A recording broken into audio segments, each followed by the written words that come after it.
Hello, my beautiful watchers. My name is Nick Wick, and today I will be predicting the categories for the 97th Academy Awards. Now, when this video drops, it should be one day before the Oscar nominations get revealed. And over the past week, we've gotten the last of our big precursor nominations getting released. And it's a weird, weird year. Um, However, I am fairly confident in my predictions, so let's get right into it. Heads up, all the predictions are in alphabetical order, not in order of like expected like chances. This is like based on how the Oscar nominations would go in alphabetical order. So if you hear a movie that's like I say it first, that's not like the most likely to get nominated. That's just the most alphabetical one to get nominated in each category. You'll see. You'll see. Starting with Best Picture. Anora, which has gone in everywhere. It is the critics' favorite. It was kind of expected to be the frontrunner this season, but it lost Golden Globe. So we are a little up in the air on it. I think it's potentially a winner. It makes a lot of sense. It's very well respected. The Palme d'Or is a good indicator of that. But again, Golden Globes was supposed to go to Anora and it didn't, so that's a little interesting. The Brutalist, the big, epic, ambitious film of this season. This is kind of like The Killers of the Flower Moon, The Irishman, this big 3 hour and a half epic that kind of throws back to this kind of like old school form of filmmaking. I saw it a few days ago. It's very, very good. Some news came out about it that it has me conflicted a little bit more. But I think overall the film is still getting in. It's a technical feat of filmmaking, and it has a few solid like chances to win a bunch of categories. The first of my big like big shot prediction is Challengers. Not a lot of people are predicting it just because it hasn't really been in the Best Picture conversation this season. It has Golden Globe comedy, which isn't the greatest stat, but Triangle of Sadness also had that. You could also argue Triangle of Sadness was the Palme d'Or winner. But even then, that film was not really expected to get into Best Picture, even though it was like kind of front in the conversation for screenplay and supporting actress. So I feel like Challengers does have a good shot. It seems to be very popular amongst the industry. I mean, Zendaya is doing all these actress on actress interviews. The win for Score got a big reaction at the Golden Globe, so that shows that the industry might be more into it than we were expecting. It is also a sports drama, and Oscars usually can go a little crazy for a sports drama, especially one as really creative and fun as this one. Plus, the Academy added a bunch of new members. A lot of them are younger, so they would definitely be trying to push this film on their ballots, which is what I'm expecting. Speaking of younger talent, A Complete Unknown, James Mangold's biopic starring Timothée Chalamet as Bob Dylan. This has kind of not been missing anywhere. It got into every major precursor for Best Picture, which is a little weird considering it came out very late. Usually, a movie that comes out this late has a little bit harder time getting into the earlier ceremonies, but ultimately do get into the Oscars. But this has been pretty consistent, and it's well deserved. I really like the movie, and it's a very solid pick uh, to be nominated. Maybe not to win. It is a little too uh, safe and kind of falls into a lot of those music biopic tropes. But it is very well constructed. James Mangold is a very, very talented filmmaker. I have Conclave next. Um, this is actually the only one of the nominees I have not seen yet. I've been meaning to. I've heard it's very, very good. But in many ways, this kind of seems fitting to be nominated here. It is a political thriller based around the church. It has some elements of an election and kind of like a lot of like shadow playing politics and all that. And this film has been doing very well in screenplay. It's kind of not been missing. It's got the most nominations at BAFTA, beat Amelia Perez there, and it also got the most nominations at Critics' Choice, tying with Wicked. So I feel like this movie is actually going to do very, very well with nominations, just like Edward Berger's previous film, All Quiet on the Western Front did. And the film just seems to be very well regarded across the board. It's been getting into most of the consistent categories across the ceremonies, and it's definitely going to be a very popular film, as it's kind of the safest to go with. Then I have Dune Part 2. This one has kind of been underperforming at a lot of the places that the first one was doing very well at, which is a little shame because this is personally, I think, a lot better than the first one. I think on like a technical level, it's just a complete step up. Denis Villeneuve should absolutely be getting director nominations, and he really hasn't. But I think the film, despite not performing as well, is still going to get in just because it's like it's Dune. It's one of those big like tentpole movies. A lot of people are saying this is like the Two Towers, where that kind of like didn't reach the same success that Fellowship of the Ring did, and obviously its follow-up, Return of the King, did a lot better. So maybe Dune Messiah, if it's even on the same level, could potentially be the third film that wins it all. I'm not sure. Then we have Amelia Perez, which seems to be doing very, very well for some reason. Yeah, this movie is very divisive, and I am not on the positive side. I really do not like this movie. I would say it's definitely in my bottom 10 of last year's films. It is just really regressive, really like just messy and kind of bizarre in a bad way. It has elements that I admire, but I think overall the film is just an unmitigated disaster. But it's been doing very well with international voters. The BAFTAs went pretty big for it, giving it 11, as did Critics' Choice, and Golden Globes gave it 10. So people are kind of expecting it to be like a big player here, and I'm still not sure. You'll see when I get to the other nominations that I am kind of snubbing Amelia Perez in a little bit more than other places are, just because I feel like the Oscars are going to want to spread the wealth a little more in terms of nominations, and I feel like this movie doesn't really make sense to go like all in giving it the most nominations. And then this is my second one of the kind of like last two picks that are kind of hard because everything else has been pretty consistent. Then there's like the last two slots. I'm going for Sing Sing. I know it's been underperforming. It hasn't. It only got Critics' Choice. It really missed the SAG Ensemble. It only got one SAG nomination, and it only got the one Golden Globe. However, it got three at BAFTA, which was kind of unexpected. They really kind of went. They went for it more than the other places have, besides Critics' Choice. So I feel like, since that is an industry award as well, maybe there is more support for that than we are expecting, even though it didn't really make any guilds or really wasn't uh, solidly in there. But I do feel like Sing Sing does have that kind of weird quality of only getting Critics' Choice and getting into Best Picture. We saw this with Women Talking in 2022 and then Nightmare Alley in 2021. And I feel like this makes the most sense out of the like more borderline picks. And yeah, I just think the movie's very, very good, and I hope the Oscars do redeem it because I do feel like this movie just kind of feels like it should be in there. And then we have The Substance, which personally would be my pick for Best Picture. I think this is one of the best films of 2024. It is so insane, so visually interesting, with some of the best performances and some of the greatest makeup we've seen in a while. I know some people are a little divided on it because some people are like, it goes a little too gross in the third act. I thought it really worked. And honestly, the Oscars have been picking a lot of weirder films recently, like Everything Everywhere All at Once won Best Picture, and Poor Things was really close to winning. And I feel like this kind of fits in that realm of those. Honestly, I think Poor Things is still the weirdest film the Oscars have ever nominated. That movie's just bonkers from beginning to end.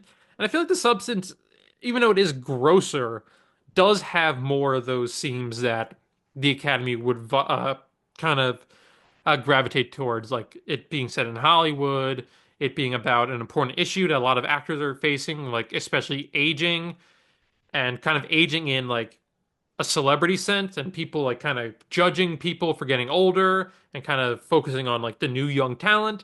There's a lot of interesting commentary there that I feel like the Oscars are really going to like eat up and enjoy. And obviously the horror bias could end up hurting it. But again, I feel like this film kind of like stands above that. It's kind of like in that Get Out or Silence of the Lambs type of way where the film is just so like a staple of this year that it's going to overcome that. Plus, this year has been pretty consistent for really good horror films, and even some that may have some play in the Oscars and other categories, which we'll get to very later. And then finally, rounding out the 10 is Wicked. This is the big blockbuster movie musical. It has been doing very well at every other precursor, even the BAFTAs, which, didn't give it picture, still gave it like almost every tech. It got both of its actresses in. And the movie has been just very, very popular. No pun intended. But it is still one of those movies that just kind of makes you feel really good. It's a really fun, really entertaining movie musical that also is a part one of two, which is why I do not think it has a much of a shot of winning. Like Dune Part One didn't really have a shot of winning because it was clearly a part one of two. And I feel like Wicked, despite it being a very good film, I do think it being a part one is a detriment to it potentially winning because yeah, giving a film part one best picture and then part two comes out and maybe it's not as good, you kind of feel like, oh, we kind of made a mistake there. But again, it's definitely gonna be a high nominee in terms of like nominations across the board. I think it's definitely in contention to be the most nominated movie of the night. And I definitely think it has a lot of potential to win in a lot of tech and even some above the line categories. And just to like touch on the alternates, A Real Pain made it in the PGA and Golden Globes. I watched it the other day. It's very good. I do feel like it's a little too quaint for this to be a Best Picture player. It is very, very funny. It is very like heartfelt. But in many ways, it does kind of feel like that movie that does just get into screenplay and supporting actor. It definitely feels like a two nomination, but they're two really good nominations. And I don't know, it just feels weird to have that above like Sing Sing in terms of like it being the indie film that gets in there. Nickel Boys also kind of has that indie sensibilities. Has been doing a lot less well than expected. It got into Golden Globe and Critics' Choice, which is pretty good. But the guilds have not been going for it. Didn't get a DGA. It got DGA first time, I believe, but it didn't get into PGA. And I've heard most of the reception of the film. I haven't seen it, but I've heard most of the reception is there are people who really, really admire it and think it's a brilliant, like directorial vision and has a lot of very interesting like visuals and like ideas at the core. And there's some people that just don't get into it and are kind of like, I'm not, we don't want that. I am eager to see it. I really hope it does get nominated because I've just heard it's one of the best films of 2024. And then I have Nosferatu. Hasn't been getting any major nominations, but it's been doing very well in tech categories. It got into five at the BAFTA, got in all the places it was longlisted. It's been doing very well at like the technical guilds, got into every like cinematography branch possible. And I feel like this could be kind of like one of those surprise, you don't really see it coming. Best Picture nominees that don't really get nominated at any precursors. Like the most recent one was Judas and the Black Messiah, which obviously was a pandemic year, so that's a little different. But even before that, Phantom Thread was kind of the big, like it wasn't getting nominated in terms of like Best Picture anywhere, and then the Oscars went for it. And I feel like Nosferatu does have kind of that same energy. It is maybe people might argue Robert Eggers is nowhere near Paul Thomas Anderson's level. But honestly, I feel like if this was like his second film, I would agree with that. But he's been pretty consistent. Like The Lighthouse was really well regarded despite it being kind of a weird film. The Northman, which unfortunately didn't do well at the box office, was still very critically acclaimed.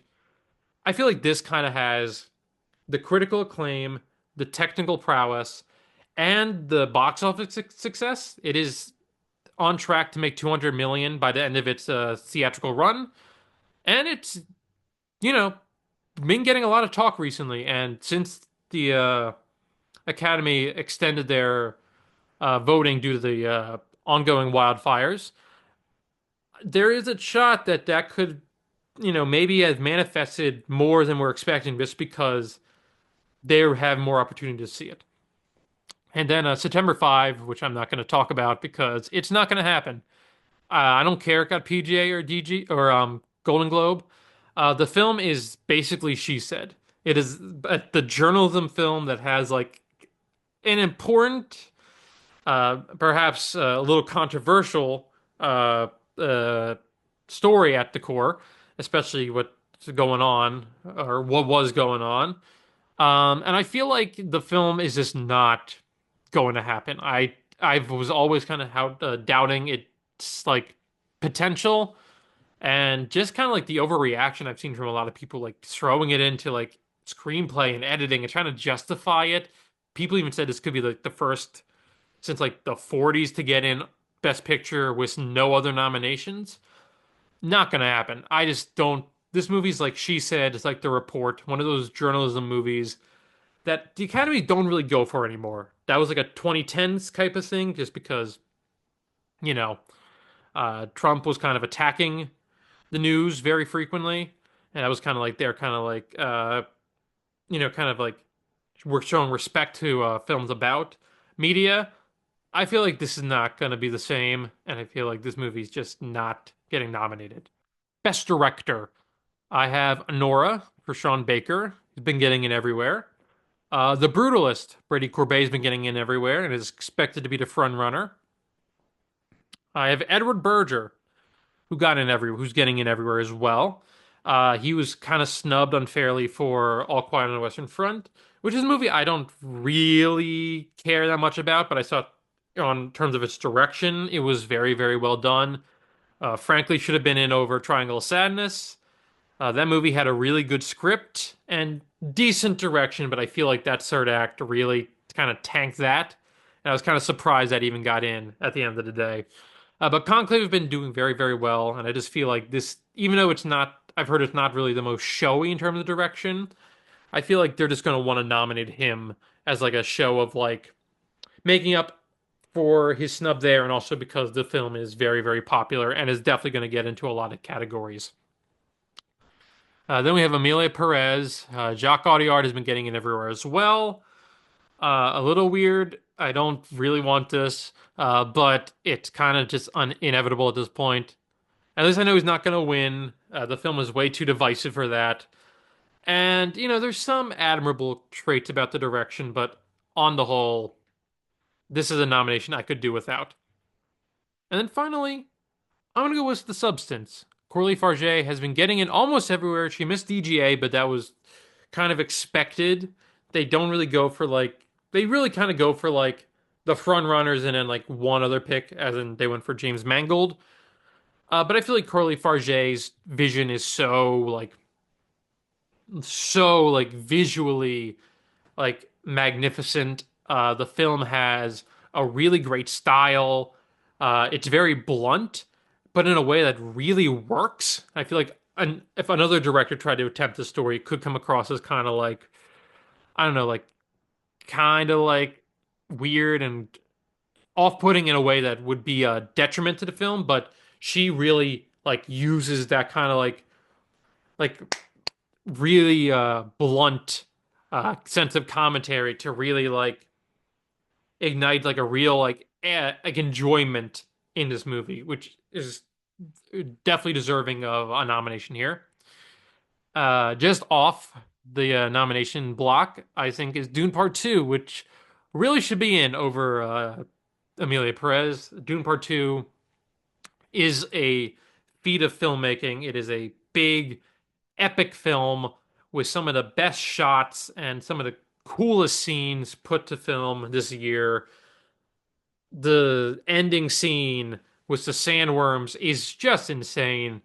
The scene where he's like rallying the Fremen tribes and sort of fulfilling his own fate of becoming Lisan al Gaib, even though it's really a dark moment, but it's kind of like it's so eerie, but also so like empowering. It's a strange like feeling you get while watching it. And Denis Villeneuve should absolutely be getting his props for really selling the emotions of those scenes. And also, you can make the argument maybe he could get in. This would be the first lineup since 1997 to not have a previous time director nominee in the lineup.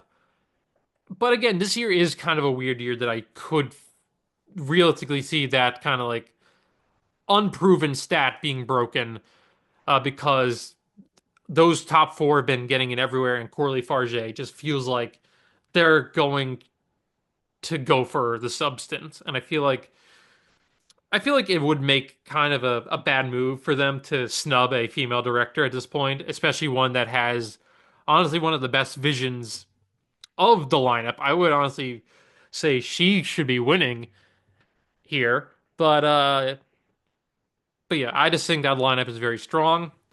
Some other outside picks: Ramel Ross for Nickel Boys. I've heard Division is very, very big and very ambitious and experimental. But again, the film has not been doing as well that I don't really think he could make it in at this point, even if they want to go for a more artsy pick. James Mangold got in the DGA, which was kind of a surprise. I'm as happy for it. I really like him. He's one of those directors that is very like craftsman-like. He's not very stylish, but he gets the job done, and he's always makes very well-made films. But again, music biopics rarely get nominated here, and his style is not that strong that the director's branch will go for it. John M. Chu got in at Critics' Choice, was kind of expected to get like DGA and like maybe even at Globes, but he missed those.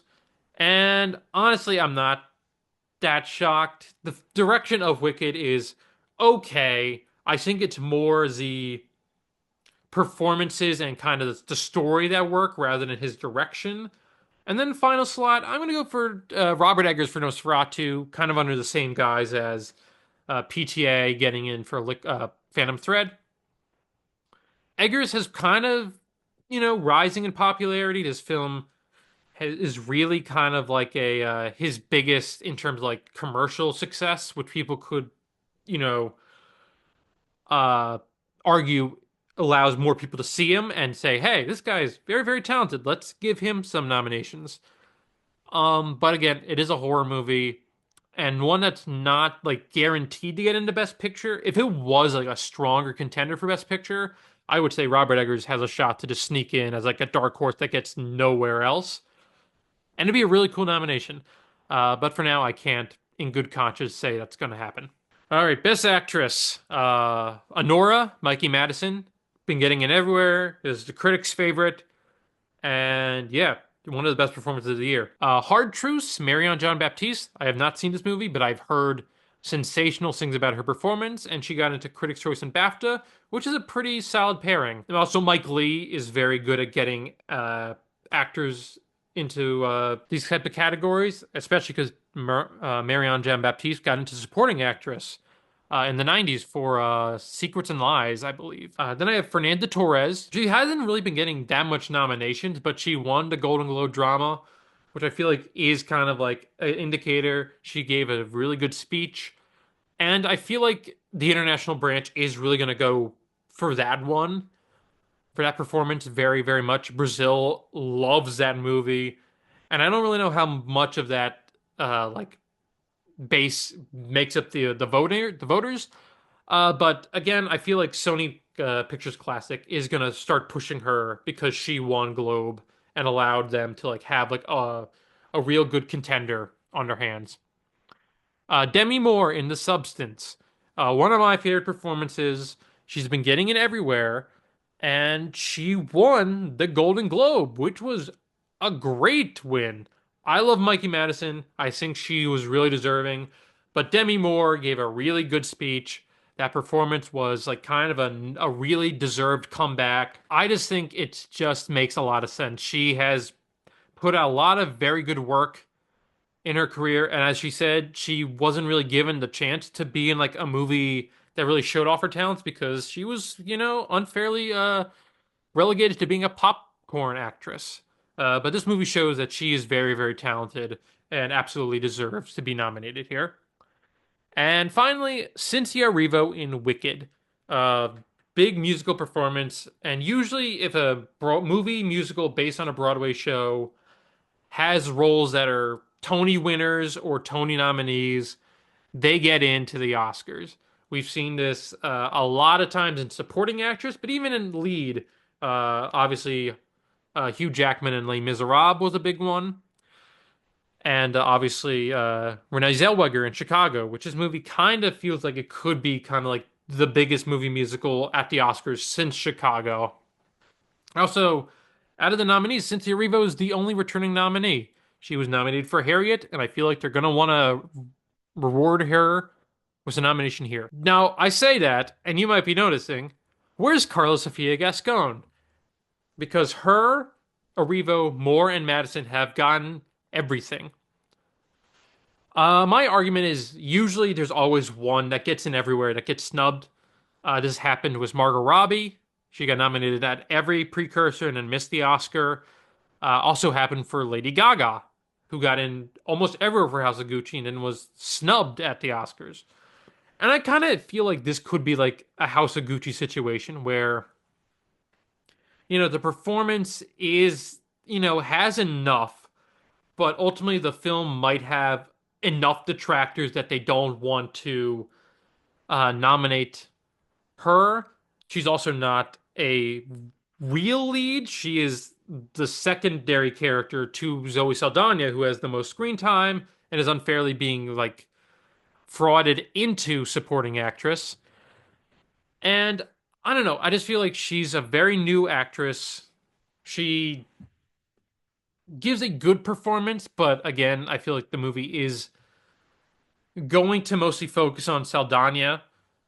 And I feel like if you're going to nominate a musical pairing of actress and supporting actress, you're going to go for Erivo and Grande, who are just so like intertwined in the success of that movie. I have Pamela Anderson, Last Showgirl. She got a SAG nomination and a Golden Globe. A potential. Again, I think it's very interesting that she, like Demi Moore, was kind of relegated to like this kind of like popcorn actress, and she's actually getting a really good shot to like show off her dramatic talents and her like actual skill. I've heard she is like really, really good in the movie. But again, I feel like the movie just isn't that strong otherwise. Compared to her co-star, which we'll get to when we get to supporting actress, who's been getting in to SAG and BAFTA. She didn't even make the long list at BAFTA, which is kind of like a big indicator that she might not get nominated. But it'd be pretty neat to see her get an Oscar nom. And then the last two, I have Angelina Jolie for Maria and Nicole Kidman in Baby Girl. These two were kind of expected to get in like earlier in the season and then just kind of dropped off. Kidman only got Golden Globe, I believe, and Jolie got just Golden Globe and Critics' Choice. Didn't even get shortlisted or longlisted at the BAFTAs. Didn't make it into SAG.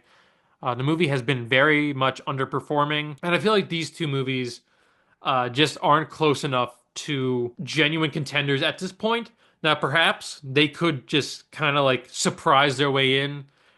There's always like a big surprise especially in like big categories like Best Actress, where an actress could be nominated at none of the major precursors or like one, and then get into the Oscar off of like just pure uh like campaigning skills or just like the voters really do resonate, even though other award bodies don't really go for it. Best Actor, We have Adrian Brody for The Brutalist. Was the front runner, but there's recently come out some information that there has been some AI enhancement of his accent, which is not great.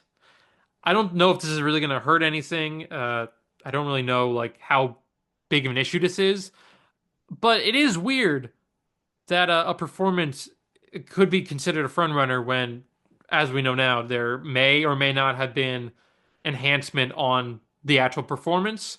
So we might see that could be like a weird kind of thing where it gets nominated and maybe like a disqualification happens because of that. I don't know. This is kind of like an unheard of thing, especially because AI has kind of like risen in like relevance this past year. I have Timothée Chalamet for Complete Unknown, which really could contend to win as well.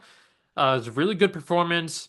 He's singing. He has the great impression down. It's not even just an impression. He just kind of embodies Bob Dylan very, very well. And, Timothée Chalamet is definitely going to be an Oscar winner. And honestly, it might be sooner than we're expecting. But as a really big Chalamet fan, I hope you win. You're really good.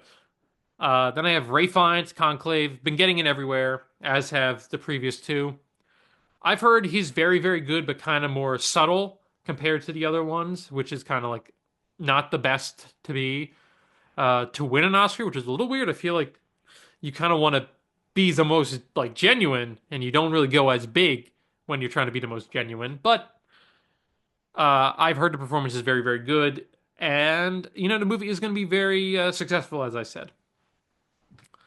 The fifth slot, which is torn between Daniel Craig, Sebastian Stan, and Hugh Grant. I'm going to go for Daniel Craig in Queer. I feel like it makes a lot of sense. He has been kind of deserving of Oscar attention. I feel like he should have been nominated for like Glass Onion and supporting, or not Glass Onion, Knives Out, because he is kind of a supporting role in the first film. I personally think he should have been nominated for Munich. He's very, very good in that movie. That was before he was like cast as Bond, or right when he was being cast as Bond. So him giving like a performance that I think was Oscar caliber before like his big break, uh, just shows he is a very underrated actor. And this film, while a bit controversial, in kind of its themes and how it's executed, the performance has been getting like rave reviews.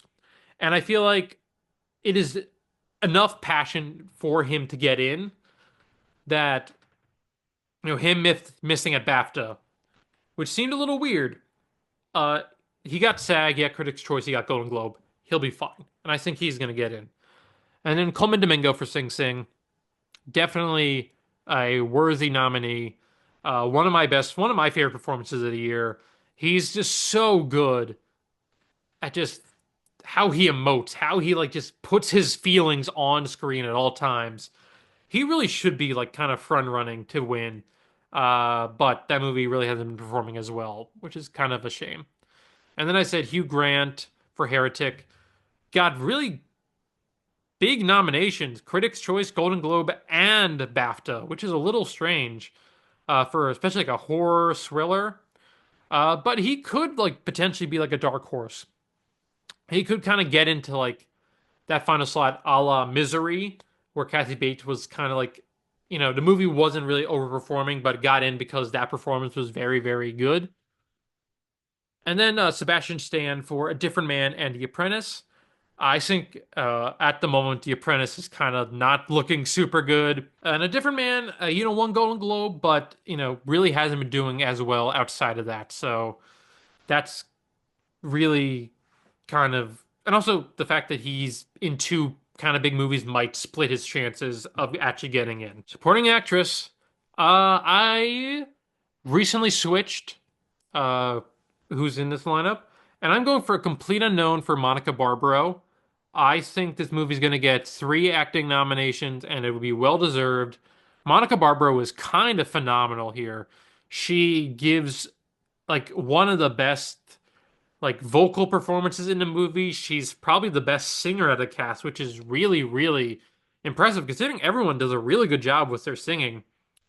But I think she kind of really stand out. Her character is very interesting, as is her dynamic with Chalamet's Dylan.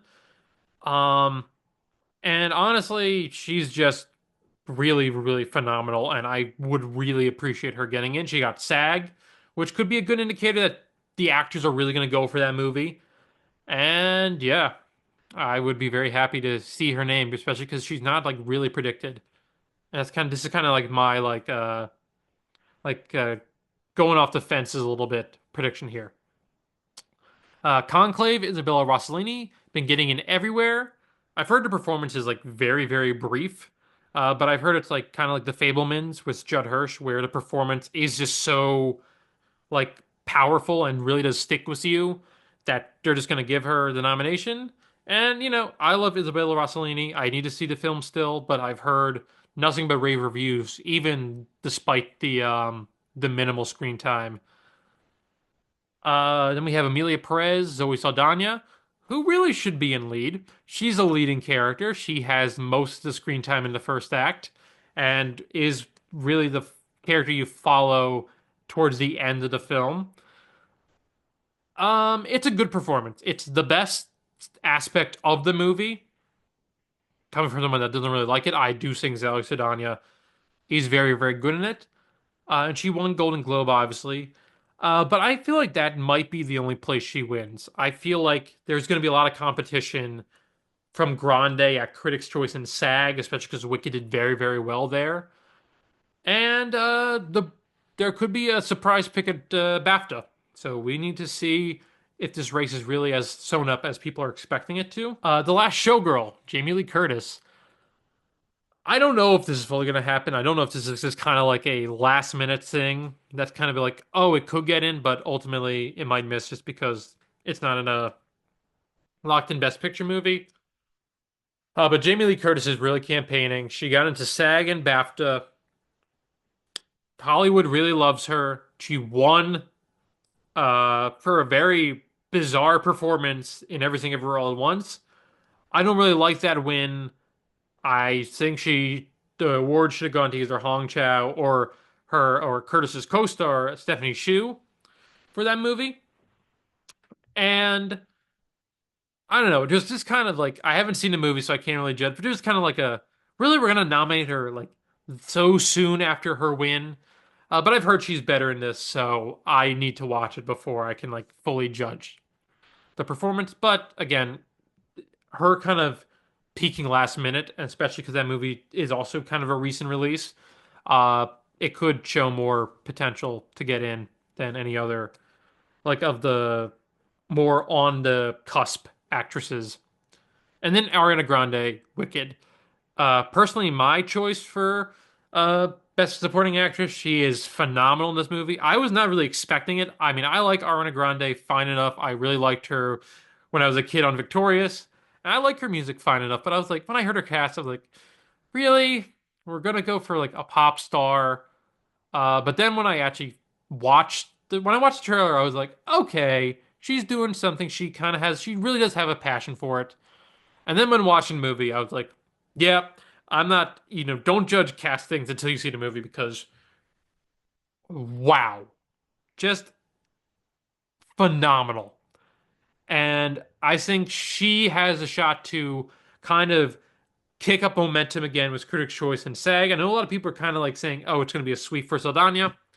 I feel like this performance is so genuinely like great and memorable and beloved that the film is going to be a worthy contender and is going to win at least one major televised award show. And then on the outskirts, Margaret Qualley, who I really want to get in, but she missed SAG and BAFTA. She was doing very well early in the season, and then she just kind of fell off, which is not unexpected. Her performance is really great, but it's not really showy. She does yell, which is kind of good. She has a lot of makeup, which is kind of good. But again, you could also argue she is also kind of a lead. And that could maybe cause some like, well, do we want to give her supporting because she's not really supporting? But again, Saldana is a lead in Amelia Perez, so I don't know if that's really gonna. help it. I would love to see her just kind of get in at the end of the day, though. It'd be a really worthy nominee. It'd be one of the best, like, surprise nominees. And I am eager to hope. I'm eager to see it actually happen uh, on Thursday. And then Felicity Jones for The Brutalist. She hasn't been performing as well. She got into Golden Globes and BAFTA. Didn't make SAG, and I don't think she made Critics' Choice. Um, the performance is very, very good.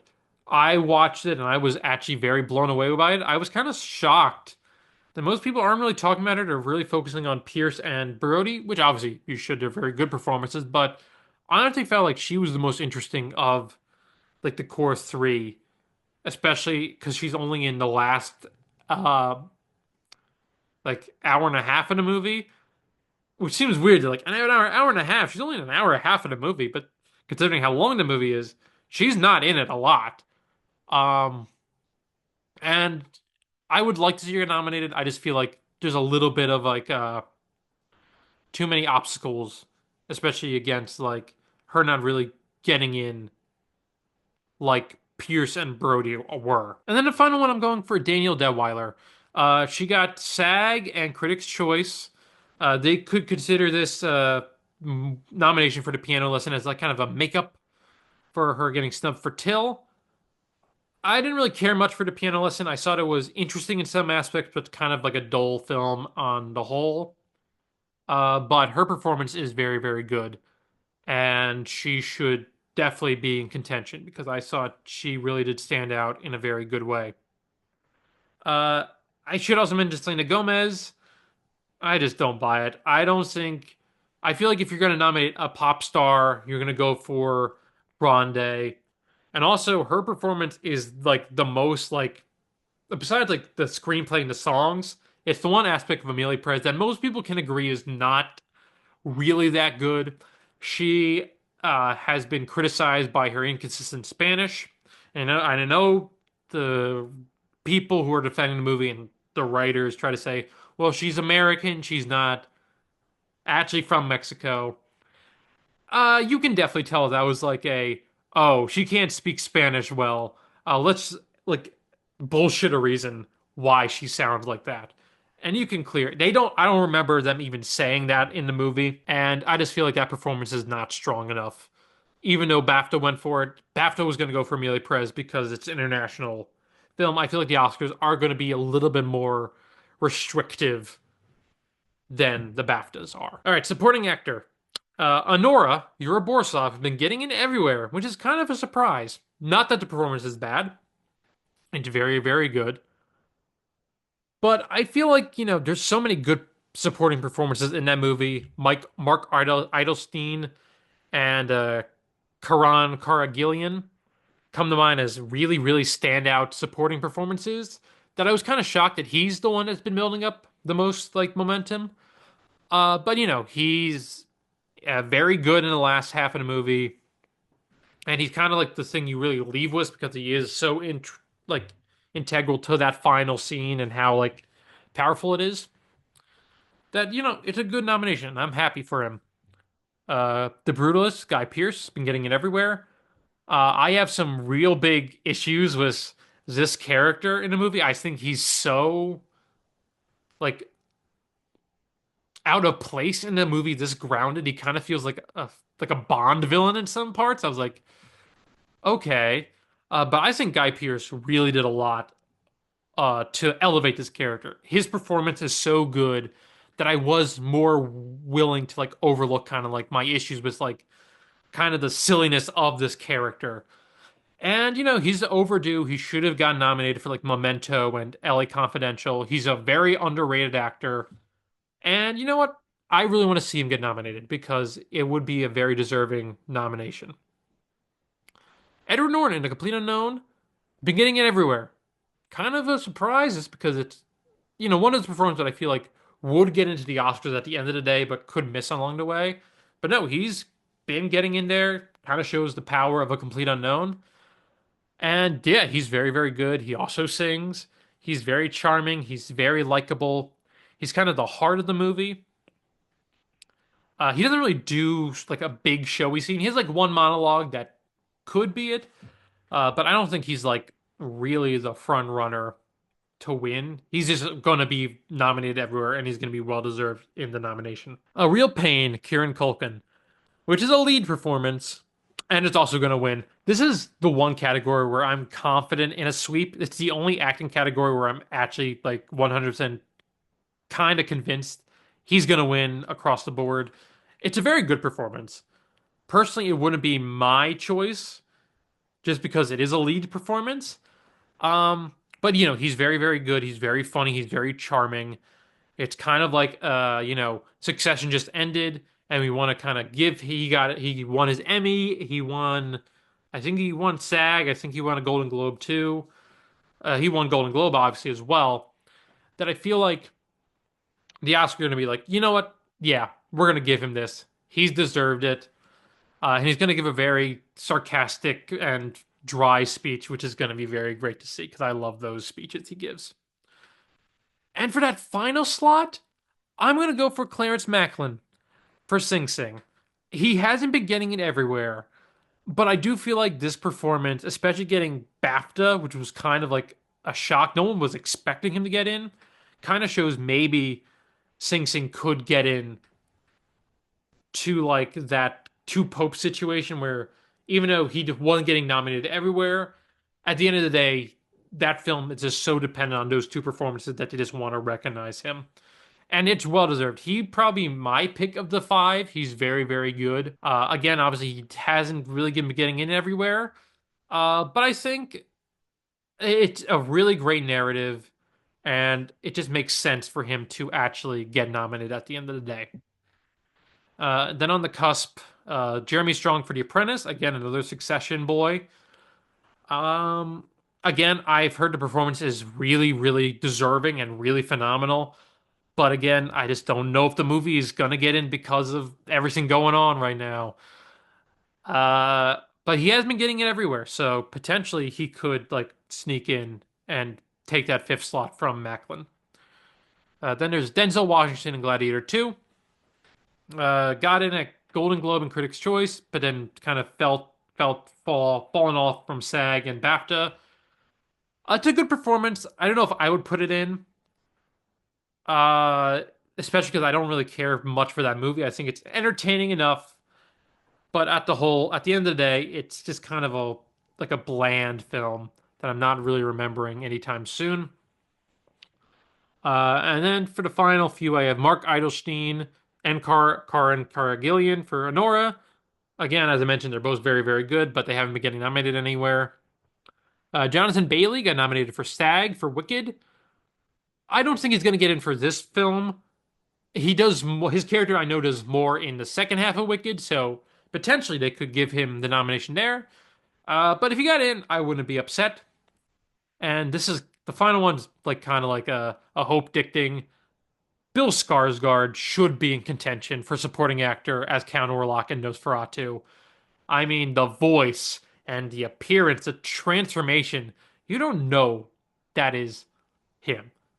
Like, I know it's him, but like, I just could not believe that was Bill Skarsgård. And yeah, he really should be getting nominated. And maybe if they really do go for Nosferatu, he could be like a surprise, no one predicting him thing. But again, I don't know the last time like an actor got in a major category without a major precursor. Maybe to Leslie, but that was like a weird abnormal campaign that happened. But I would be very happy to see it. Now we're on to best original screenplay. Honora, been getting it everywhere. It's expected to be the front runner to win. It's well deserved. I think the screenplay is very, very good. Sean Baker obviously has been well regarded with his screenplays in the past few years. And I think this is definitely going to be a worthy win. And honestly, I don't really think anything could beat it at this point, but you never know. It could be a case of Honora underperforming and maybe goes somewhere else. But I feel like Honora makes sense to get in here and win here, kind of in the same like Anatomy of Fall was the Palme d'Or winner. And honestly, it kind of has the same package as Anatomy of a Fall plus a supporting performance. The Brutalist, Brady Corbet and Mona Fastvold. I'm a little iffy on the script. I think the direction is the most ambitious part of it. I think the screenplay does kind of meander a bit. It's not like the best of the year, but like I understand why they're gonna go for it. It is like a very like interest. There's a lot of seams to it. It's a heavy movie. There's a lot you could grasp with like what it's really about and all this. But I do feel like it is just going to be like a case of it gets nominated but doesn't win. And it is that's just kind of how I feel about the movie. It's going to get into screenplay, but it's not going to win screenplay. Then I have challengers. As I said, have it predicted for Best Picture as kind of like my outside, uh, kind of the outside pick. And the screenplay is one of the best of the year. It is so original. It is so like well crafted on how, you know, that jumps between various points of these characters' lives and like, it's very kinetic energy in terms of both the editing and the screenplay. A lot of the scenes are written like tennis matches where it goes back and forth. And, Justin Kuritsky, I hope I'm pronouncing that right, also wrote Queer. And this is like kind of his big breakthrough. And honestly, I kind of feel like he's either dating or married to Celine Song, who did Past Lives, which was also her breakout film and had a really great screenplay. I feel like it'd be kind of a nice pairing to have back-to-back years where they got screenplays in. I just think that'd be very, very cute. But honestly, Challengers is definitely the best contender for an original screenplay out of like the bottom five because other than like Honor and a Brutalist, A Real Pain and a Substance have also been getting in everywhere. And A Real Pain, Jesse Eisenberg script, very, very good. Um, I do have some, I don't know. I like a lot of it. I think it's very clever and funny. But again, I think it's one of those that you appreciate the nomination, but you don't really see it winning. Uh, but it's a very worthy nomination. It's been getting it everywhere for a reason. And then The Substance, which is one of the most original films of the year. Really, really fun script. Uh, Very interesting concept. I know, people have compared it to like, I've noticed a lot of connections between this and like Death Becomes Her, which was a really, really original film. But it's like you get the same vibe, but like it's a completely different take on like that type of like dynamic of characters. And I feel like Corley Farge is gonna get into director and writing because it is just such a original vision, especially for this year. And then the other contenders, I don't really have much faith in. September 5, people are predicting this could just get like the last slot. I don't buy it. I don't think the film is strong enough. I don't think, and also it would be like, you're gonna nominate that screenplay, like just another run-of-the-mill, like journalism thriller over something like Challengers or The Substance. No, they're gonna go for the more original screenplay. And 7 5 doesn't have any originality. It is like a true story film that has like I don't know, just a vibe admits like this is I've seen this movie like on cable like a bunch of times. It doesn't have like that original screenplay like prowess that I feel like really does get nominations in here. Hard Truths, Mike Lee is a kind of a favorite in original in the screenplay categories. But again, I feel like the movie's really just kind of getting in on Marianne John Baptiste, and that's it. Really hasn't been getting nominated anywhere else. And then All We Imagine Is Light, which didn't make the BAFTA original screenplay category, even though it was longlisted. I don't know if it even was longlisted. I'll put an edit note in there. But it could just be like that one like outside film that gets nominated, a la The Worst Person in the World. Adapted is a little more easy. A Complete Unknown has been getting in pretty recently to a lot of categories. James Mangold and Jay Cox are both previous time nominees. James Mangold got nominated for Logan, And Jay Cox got nominated for Gangs of New York. And the screenplay is very good. It's very like snappy, kind of like a lot of James Mangold's more recent stuff. And there's a lot of, interesting kind of like, especially on how it does kind of dissect a lot of the traditional music biopic tropes and kind of like turns them on their head because Bob Dylan was such a bizarre figure in like this world that I do feel like it could get nominated. Conclave is the predicted frontrunner to win. It won a Golden Globe. And I've heard great things about like how twisty it is and like the intrigue and like the kind of like, conversations are very, very well written. Um, and yeah, I it just kind of feels like it's going to win regardless. It might be its only win, or maybe Conclave could have a package where it gets screenplay and picture and then another particular category, which we can get to when we get to the text. Nickel Boys, I feel like this is pretty safe for screenplay. It's based on a very popular book, and I feel like they're going to want to recognize the film. They would recognize it here because it's just probably not strong enough to get a director or picture, but it's been getting into screenplay pretty consistently. And, I've heard it's a very original vision on how the film is crafted. So I think it's definitely like gonna get in, even if it's its only nomination. Sing Sing, I feel like it's also pretty confidently in here. It's one of the few categories that really hasn't been missing, even though it hasn't been performing as well in like Best Picture or even supporting actor to an extent. Screenplay has been pretty consistent. BAFTA went for it. Critics' Choice went for it. I believe it is going to get in to this lineup, especially because the lineup's not that strong.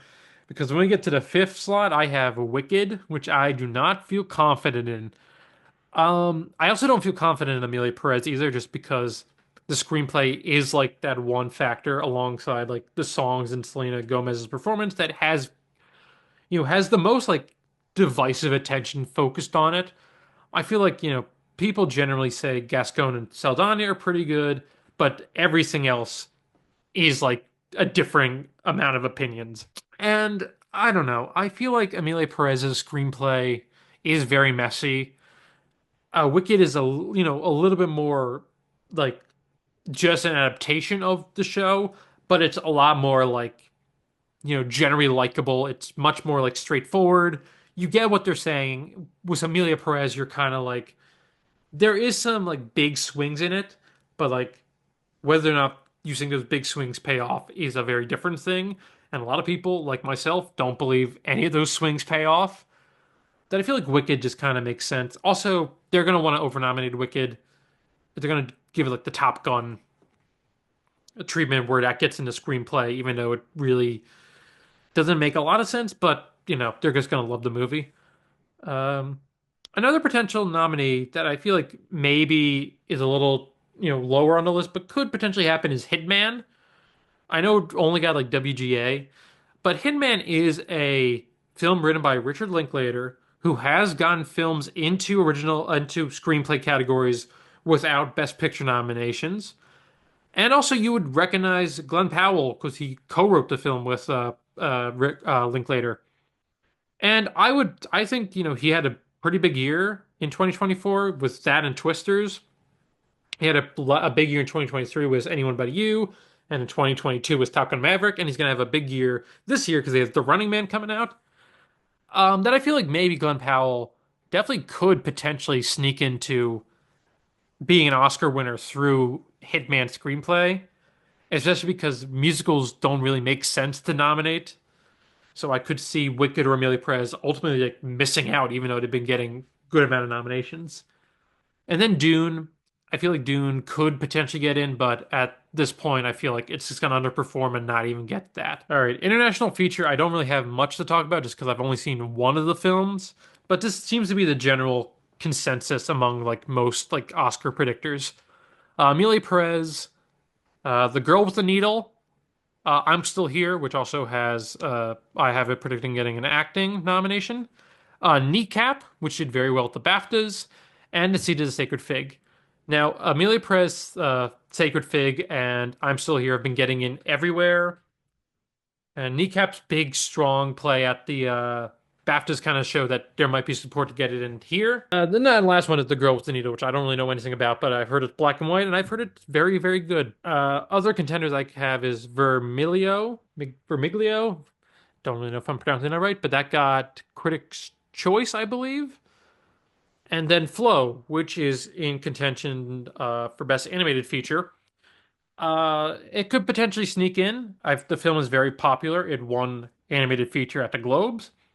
So we could see maybe a surprise double nomination for it, but at this point, I'm not fully confident to predict that. Speaking of animated feature, uh, basically the same five. This five has been the most like predictable thing. You have Flow, Inside Out 2, Memoir of a Snail, Wallace and Gromit: Vengeance Most Foul, and The Wild Robot. They've all been getting in everywhere. There really hasn't been any like alternatives. Moana 2, maybe, but that film's not really well received. Transformers 1, which is well received, but didn't really make a big splash commercially and is kind of like, not in the conversation as much. But I think this five is pretty unanimous. It is a like pretty perfect five. If you can get a perfect five prediction, this is it. Cinematography, I am going a little different here. I have The Brutalist, which is expected. Very well done cinematography. It would be probably in my, it's definitely in my top two for this category. Conclave, I heard, has very impressive cinematography. Maria, which is Edward Lockman, he got nominated for El Conde. Also a film that was a Pablo Larraín film that didn't get in anywhere else. And, it might be weird that this film gets in without Jolie coming along, considering she's kind of the main like uh centerpiece of the film.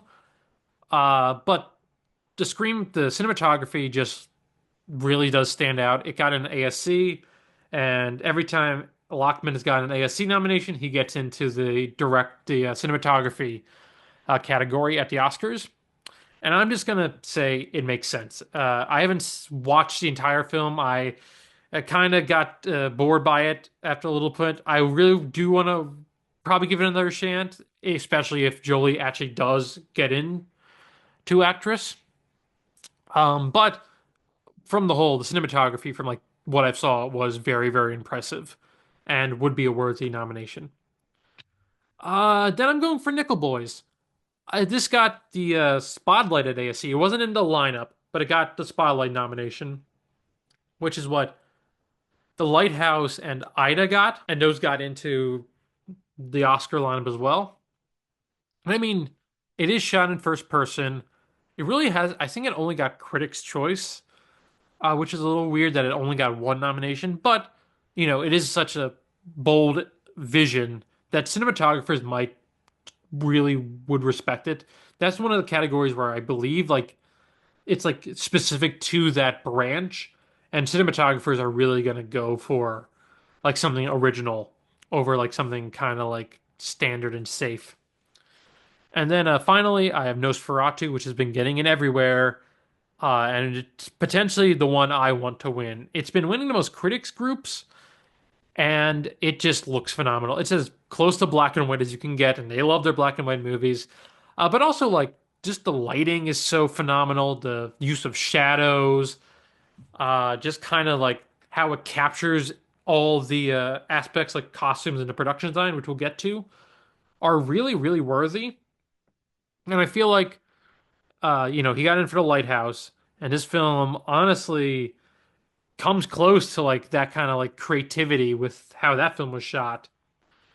That yeah, I really have high hopes that it's definitely going to get in. I kind of hope it ends up winning. It'd be a very, very cool win, especially for a year like this, because the lineup's actually pretty solid. Which is kind of in 2022, I feel like we had one of the weirdest and kind of weakest lineups for cinematography. So this is kind of like a nice, refreshing one. But you might notice I don't have Dune Part 2 here, for a very good reason. Um, the first one won cinematography, and films that have sequels that are usually big Oscar contenders, like Lord of the Rings and Avatar, don't get cinematography nominations for the sequels. Fellowship of the Ring won cinematography at the ceremony it was nominated at. Two Towers and Return of the King didn't get nominated those years at all. And I was like, okay, is there like a rule or something? And I couldn't really look it up. I was like, oh, maybe it was snubbed across the board. No, Two Towers and Return of the King did get nominations at other award shows. And I was like, oh, so I just snubbed it. I guess maybe they thought, oh, we nominated the first one. That kind of has like the same vision as the other two. Okay. Avatar also got won Best Cinematography.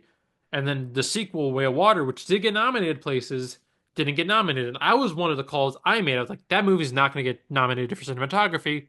And I was right.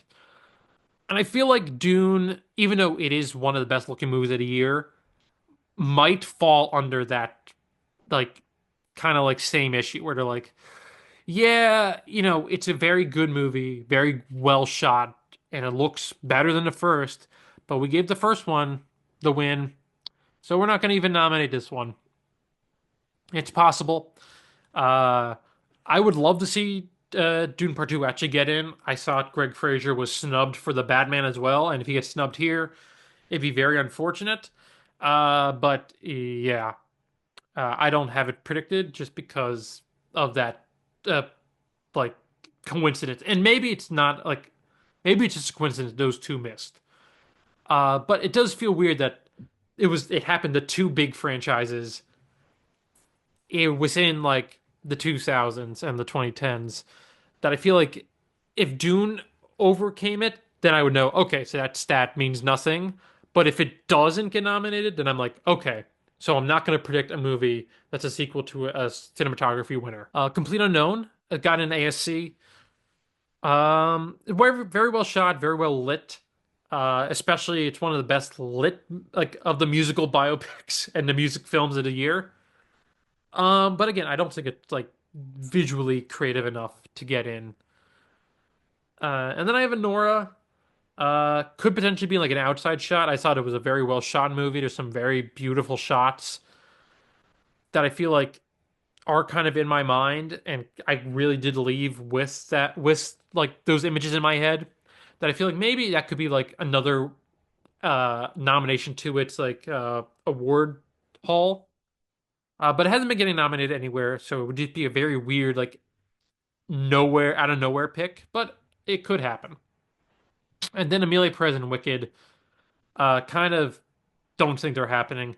Wicked got Critics' Choice and ASC, which is I actually don't know. I think it got Critics' Choice and ASC. Um, Kind of weird. People really don't like that cinematography. I disagree. I don't think the cinematography is bad. It's not as like showy as like West Side Story or even Amelia Perez. But I think like the lighting is bad, but I think like the actual like camera movement and how like everything is framed generally pretty good, especially how it captures those sets. It really does show off the scale of it very well. And Amelia Perez, even though it does have like more like style with the camera, it also looks muddy as shit. I don't like the way the movie looks. It really, I feel like people really shit on Wicked's lighting.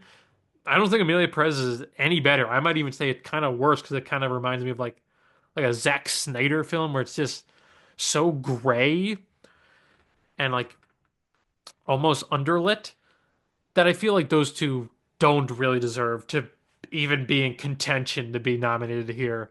And I don't believe they are. I think those two are going to get snubbed because, unless you're like Spielberg, the musicals are really hard to get into cinematography because like Les Mis didn't get nominated and that was nominated in like 8 categories. All right, let's get into editing. I have Anora, which has been getting it everywhere. Challengers, which got into Critics' Choice and the Eddie. It was longlisted at BAFTA, didn't get it, but I think the Oscars are going to go for it. It's a sports film, and it would kind of like add to the package of it getting into Best Picture. And I feel like the editing is showing enough that the editors are really going to go for it. I have Complete Unknown next. I was really torn between this and Dune, but I feel like Dune is going to underperform. I feel like Complete Unknown just makes sense as the one that doesn't get nominated at the Eddie that gets in. James Mangold's films often get into editing. I mean, Ford v Ferrari won, Walk the Line got in, and 310 to Yuma got in, even though that didn't get any like that didn't get Best Picture or any like above the line categories. It just got sound and editing. And I feel like, that makes sense for A Complete Unknown. It is a very well made movie. It does move at a pretty nice pace for being 2.5 hours. And the music sequences are very well like cut together. Conclave, political thriller, a lot of twists and turns. And I've heard very good things. It's very like consistent in its pace, and it doesn't really like bore you. It doesn't really overstay its welcome. It's very like well crafted. And that fifth slot, I'm torn between Dune Part Two and Wicked. I feel like they're gonna overboard.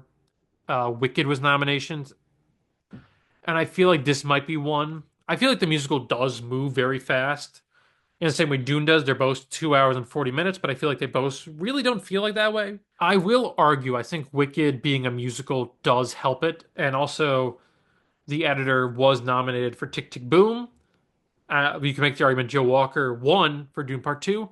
But again, that could also be like the incentive, like, are we going to really nominate the second part of the movie again? Again, I'm not sure. I would love to see Dune Part 2 get in. But I'm predicting it's gonna get snubbed in a lot of places, which is gonna hurt, but like it's kind of expected at this point. The Brutalist, not expected to happen. It didn't get really nominated anywhere. This was 3.5 hours, and it's a very slow film. I didn't think the movie really warranted being that long. And I wasn't like bored, but like there were some parts I was like, okay, we could move this up a little bit. And I think usually if you're a 3.5 hour movie, you have to be edited by Selma Shoemaker, like Killers and Irishman were, to get nominated. Because otherwise, like, it's very hard for a movie over 3 hours to get in, especially one that is like designed to be very slow paced. Like Oppenheimer was 3 hours, but that was like very fast moving and really kept momentum moving in from scene to scene. The Brutalist is very much the opposite. It's very like, it's taking its time, which does help in some elements, but again, I feel like people could say this is too slow for us. One potential cool one would be The Substance, which really should be winning. It's really showy in its editing, and it's also one that's 2.5 hours that really moves at a very, very good pace. But it hasn't been getting nominated everywhere. It got the Eddie, but I think if BAFTAs went for it, I would be more inclined to nominate it. But BAFTAs didn't even give it that, and they did give it a lot of things. So yeah, I unfortunately don't think the Substance is getting an editing, even though it'd be very well deserved. And then September 5 again, people are afraid it's going to get in. I'm just mentioning it. I don't think it's going to get in. And then Amelia Perez, this got into the BAFTA, it got into a few places. Um, I think the movie is going to underperform. I do. I think we're kind of afraid of it potentially being the front runner to win. But I feel like Amelia Perez is divisive enough, especially among like American audiences, that they are going to kind of like halt it a little bit and like, hey, you have like the big nominations at like Globes and even Critics' Choice and BAFTA, but we're gonna give you a little bit more reserve. We're only going for the lesser. We're going to give you a little bit less. I feel like editing would make sense for that, especially because Wicked is going to be the preferred American musical over the more international pick. And also the editing in Amelia Perez, kind of showy. It's kind of Baz Luhrmann-esque, I guess. I would say it's like Baz Luhrmann zero. It's like barely Baz Luhrmann. Um, but the first half has a lot of like interesting, like it had a lot of interesting cuts between scenes, but that second half really grinds to a halt. And I feel like people are gonna like kind of say, "Oh, yeah, let's not touch that."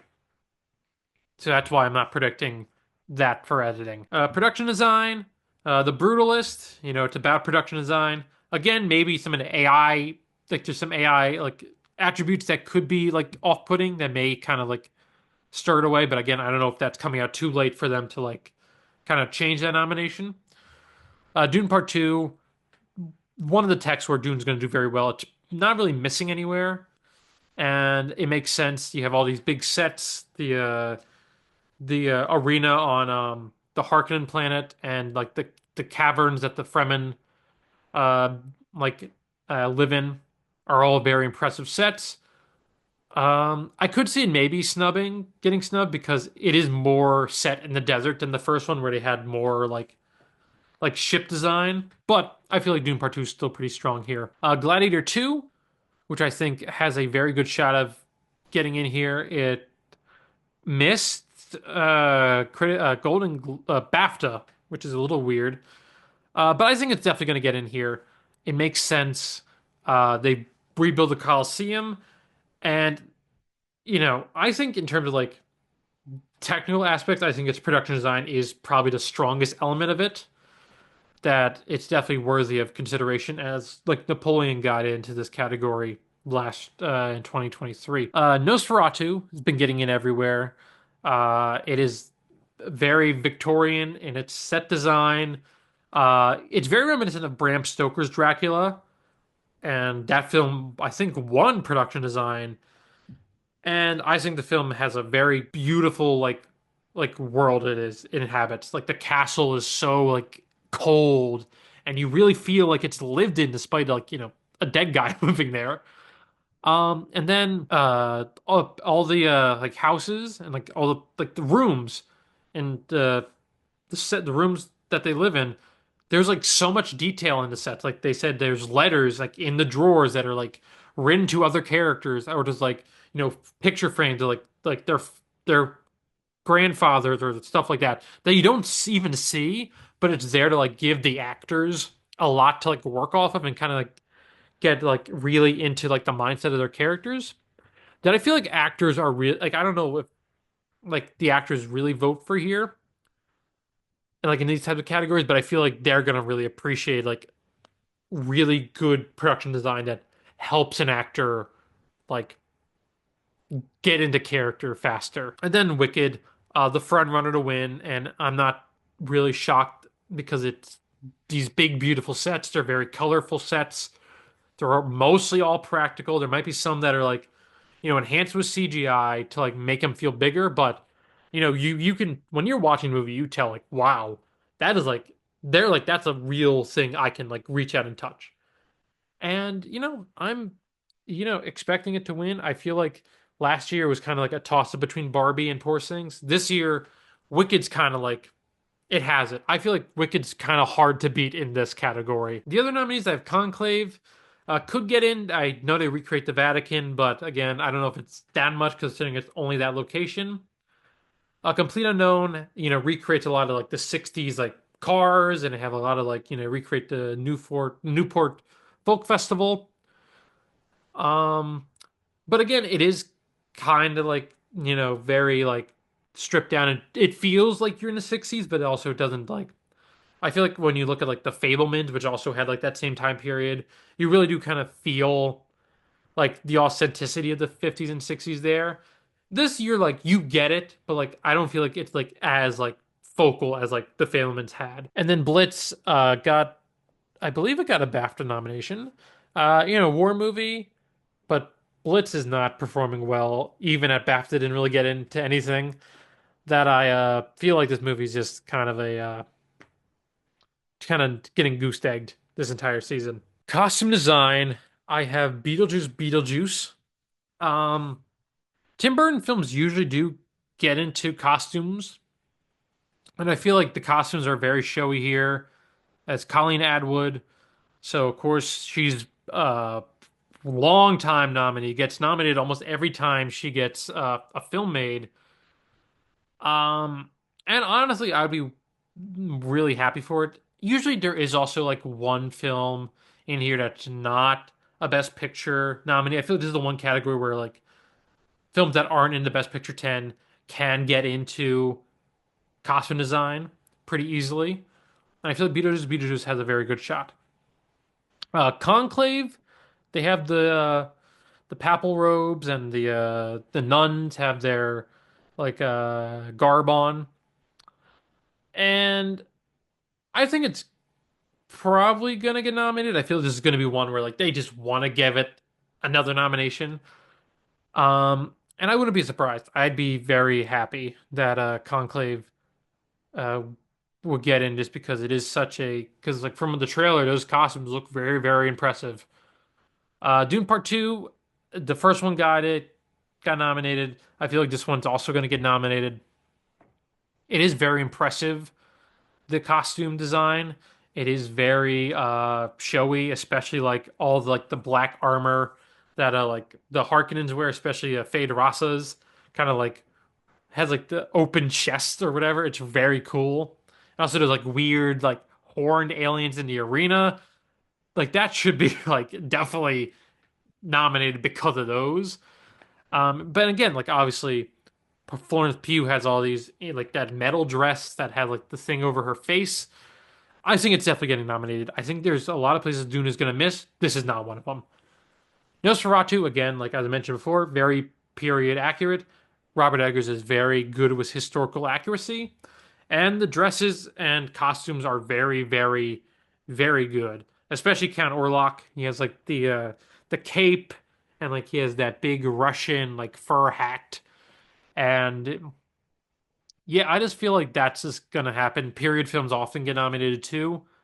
And I feel like it makes a lot of sense for Nosferatu to get in here because it's also been getting in almost everywhere it could.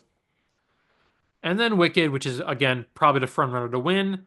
Uh, like these big, like exuberant costumes. The Wicked Witch and Glinda's costumes are so iconic on their own. Then you have like the Wizard's green. You have Madame Morrible and all these like interesting like outfits. You have Fiero's like really slick outfit he wears. I just feel like there's a lot of costumes in it too that it's just going to win based on that. But also they're very impressive costumes and they're very worthy of getting nominated. Other nominations, I think The Brutalist, very period accurate to that era. Maybe a little like less showy than the production design, but it could still happen, especially if they really want to go for it. The Substance could potentially happen. They have all these colorful costumes. Like Dennis Quaid has like these colorful suits. There's the iconic like robe with the dragon on the back. Um, Sue's like pink like workout outfit compared with Demi Moore's blue are very iconic as well. That could happen. There's Margaret Qualley has like this really cool biker outfit in one scene. And obviously the yellow trench coat that Demi Moore has definitely could like.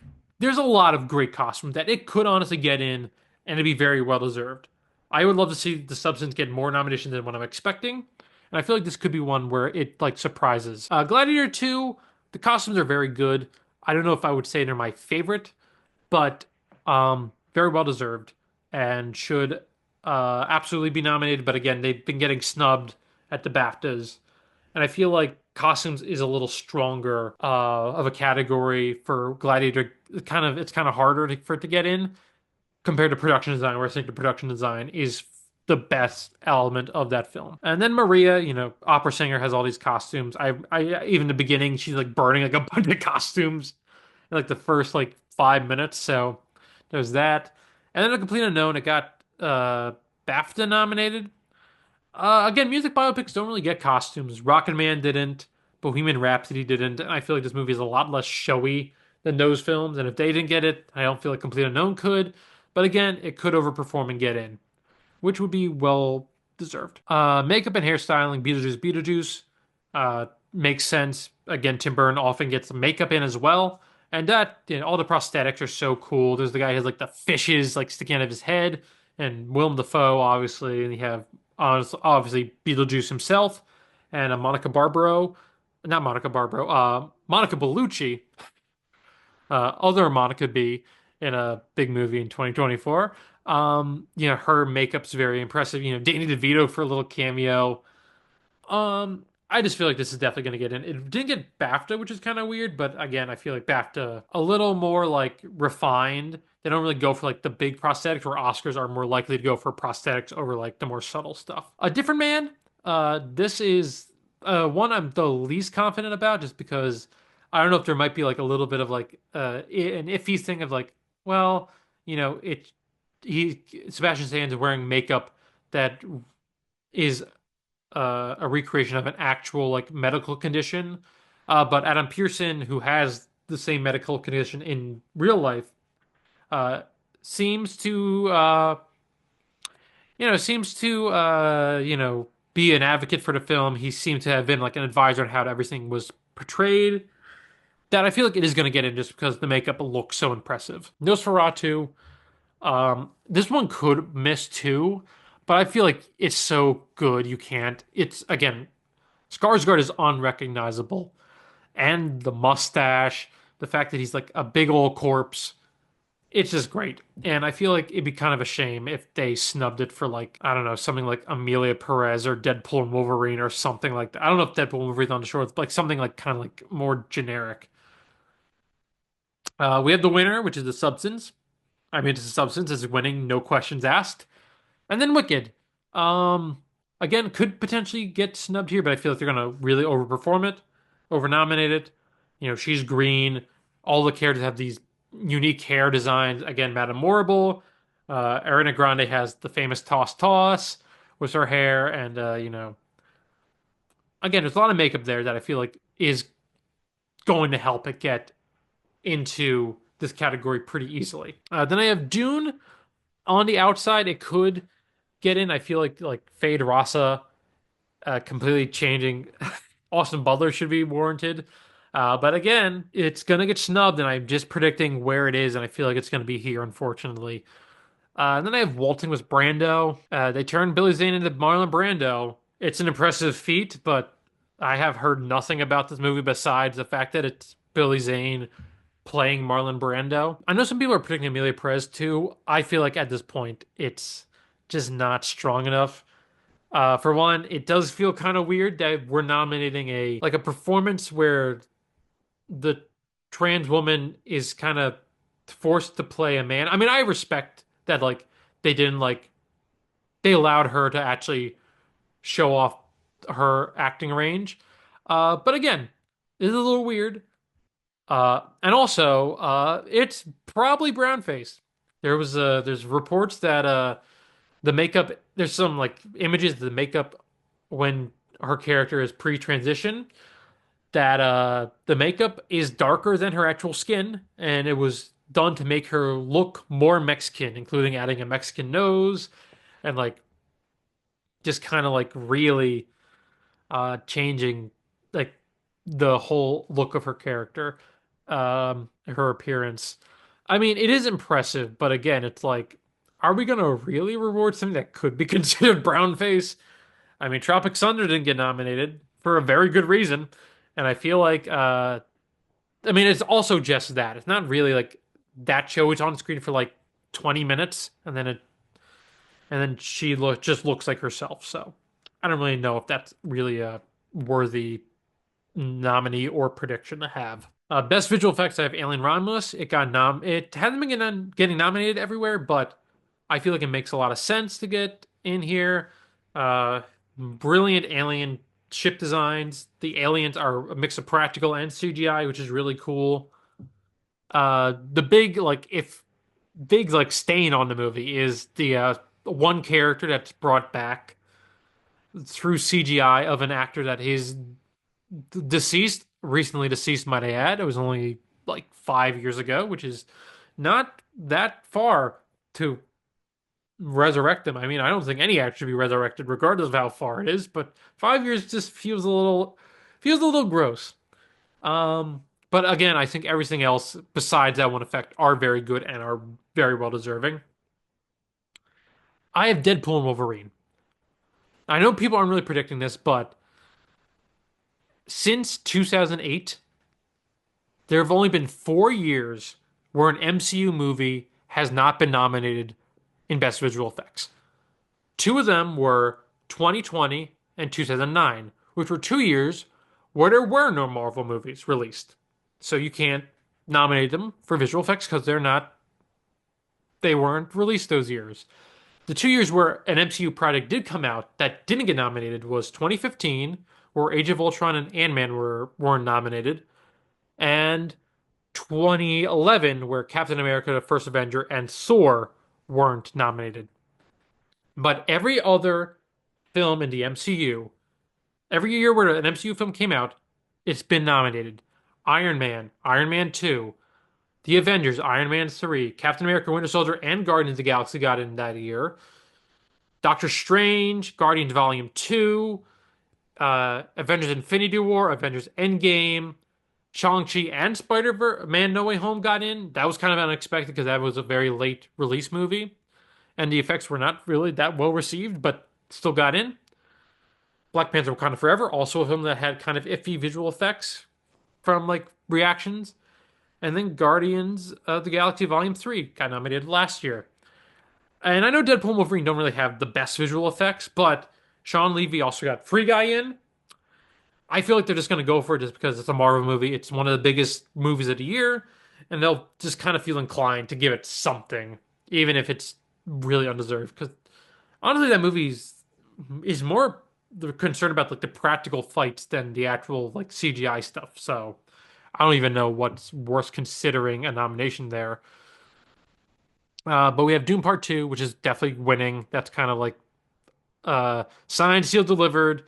It's winning. There's no ifs, ands, or buts about it. The first one won. Second one looks just as good, if not better. It's definitely going to win. But Kingdom of the Planet of the Apes could give it a run for its money.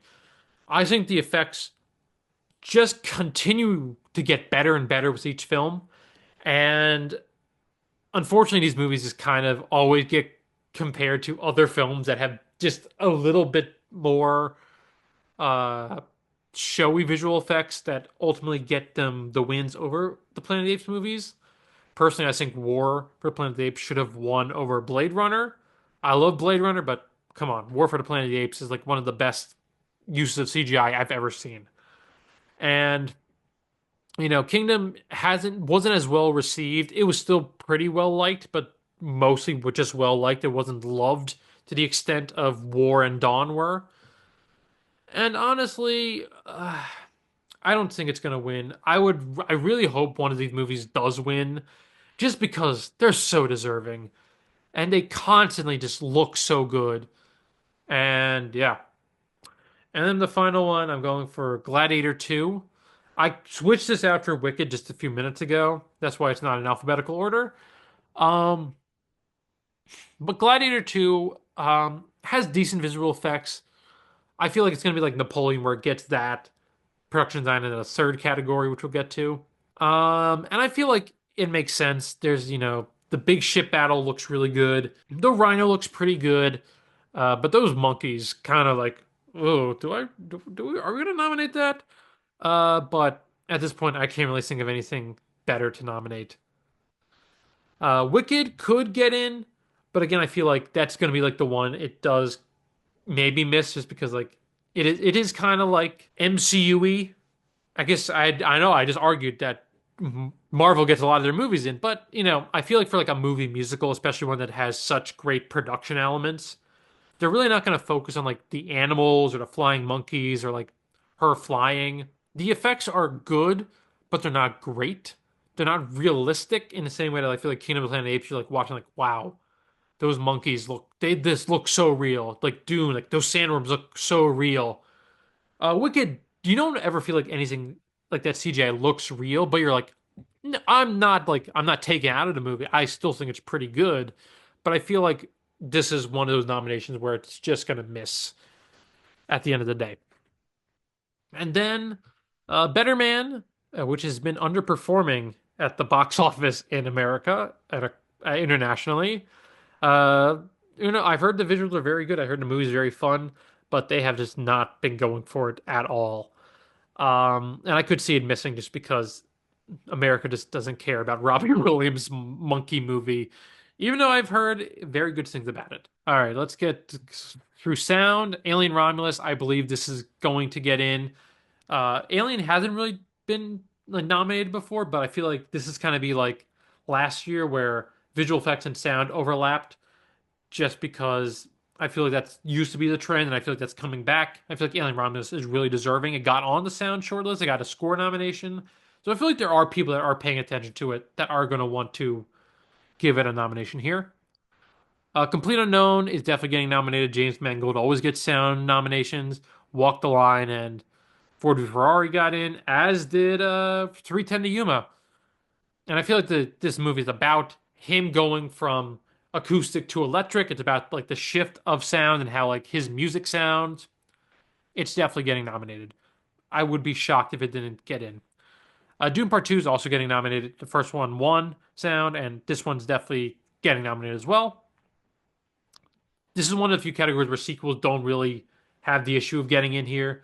They're definitely going to give it a sound. It could even win again, which would be pretty deserved. Gladiator 2, a lot of the battle scenes have great sound. I could see it definitely happening.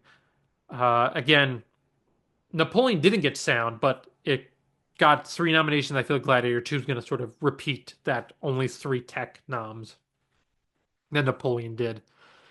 And then Wicked, the big movie musical. I just feel like it's going to get in because it's the big movie musical. I know Amelia Perez could get in, but I feel like Amelia Perez's sound is way less showy. It also didn't get into the BAFTA lineup, and BAFTA went big for Amelia Perez, and they didn't even give it sound. And I just feel like Amelia Perez is gonna definitely underperform here.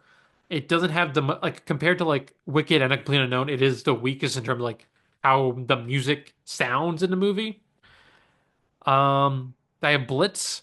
It's a war movie. It could get in like as like a one like this lone nomination, but again, I feel like it's just kind of like a nothing. And then the Wild Robot, it could get in kind of like The Incredibles and Ratatouille. We get into sound like, but again, animated film getting into sound nowadays is kind of hard unless you're like a really big contender like Soul was. But other than that, I don't think the Wild Robot. I think the Wild Robot has its nomination set pretty solidly. All right, score time. The Brutalist, potentially the winner. Also, Challengers, potentially the winner. I think those two scores really are some of the best of the year. Challengers definitely is getting in. I know some people are kind of hesitant, but Reznor and Ross have been just getting in consistently. I know they missed for what was it? Empire of Light, which was kind of expected, but they got in for Soul and Mank. They won for The Social Network, which is a very techno score, sort of like this. Their challenge work on challengers. And I feel like it's the soundtrack of 2024. It would be kind of an outrage if it didn't get nominated. But again, they snubbed Spider-Verse and The Boy and the Heron, which also had really good scores last year. So there is a shot it could miss. I have Conclave. Vocal Bertelman won for All Quiet. A little undeserved, but I heard this score is very much a step up and better than his work on All Quiet. Nosferatu got into BAFTA, which is very good, and I feel like that could carry over. Strangely, just because it is kind of it's a very like haunting piece of like use of music, and I would definitely be okay with it getting in. I think it has a very good score, and it would be a worthy nominee. And then the Wild Robot, I think this is going to get into the animated score and song like package that a lot of animated films have.